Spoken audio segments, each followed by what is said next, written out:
Burley పొగాకు కోసం 150 కోట్లు వెచ్చించండి, 300 కోట్లతో మేము పొగాకు కొంటున్నాం అంటూ చంద్రబాబు గారు అన్నారన్నటువంటి వార్తని హైలైట్ చేశారు. అయితే విశాఖ భూములపై రాజకీయ గద్దలు.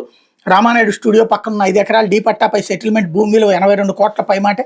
వైసీపీ మాజీ ఎమ్మెల్యే గుప్పెట్ల ఆ భూమి ముందుగానే కాంపౌండ్ వాల్ నిర్మాణం, ఆ ఫైల్ ప్రాసెస్ చేస్తున్న అధికారులు, రెవెన్యూ అధికారులకు మౌఖిక ఆదేశాలు.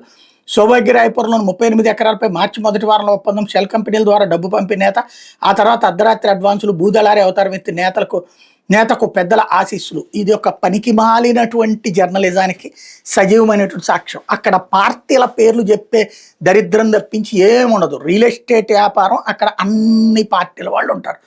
ఇందులో తెలుగుదేశం వాళ్ళు ఉంటారు, వైసీపీ వాళ్ళు ఉంటారు. అయితే వైసీపీ వాళ్ళని తొక్కేస్తూనే ఉన్నారు అక్కడ ఇప్పుడు. అదే సందర్భంలో తెలుగుదేశం వాళ్ళు బెనిఫిట్ పొందుతూనే ఉన్నారు. వాళ్ళు ఇంకోటి, ఇక్కడ రియల్ ఎస్టేట్ వ్యాపారులు ఇటో అటో అన్నటువంటి పాయింట్ ఏమీ ఉండదు. వాళ్ళు వ్యాపారులు ఫస్ట్, ఏదో ఒక పార్టీ వాళ్ళకు ఒక షెల్టర్ అంతే.